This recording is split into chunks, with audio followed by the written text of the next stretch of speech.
vazhduar genocidi i thellë, i mirë organizuar ndaj familjes time. Ka një strukturë gjysmë mafioze. Juve e dini që unë jam kërcënuar në Shqipëri personalisht. Unë e kam lajmëruar. E keni thënë këtë? Po, e kam thënë. Po mirë. Ka vjuar gjyqi në mungesë ndaj ish zëvendës kryeministrit Arben Ahmetaj, aktualisht në Arati, lidhur me dosjen e njohur si Buka, ku ai akuzohet për shpërdorim detyre.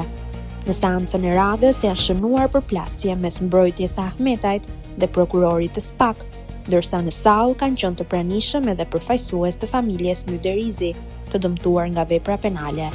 Avokati Ahmetajt, Henrik Ligori, paraqiti një sër kërkesash për prova në lidhje me çështjen e Buka, duke deklaruar se është i autorizuar nga klienti i tij të bëjë të ditur se Ahmetaj nuk e pranon akuzën, deklarohet i pafajshëm dhe e cilëson procesin si politik.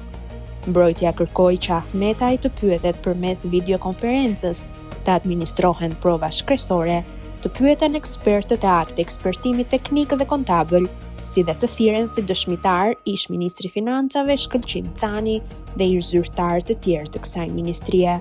Po ashtu kërkua administrimi të gjitha akteve juridike që lidhen me dosjen Buka.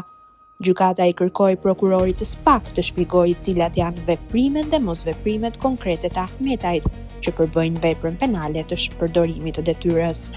Në përgjigje, prokurori SPAK Elvin Gokaj theksoi se në dosje janë depozituar vendime gjykatash të formës së prerë, të cilat i kanë dhënë të drejtë familjes Myderizi.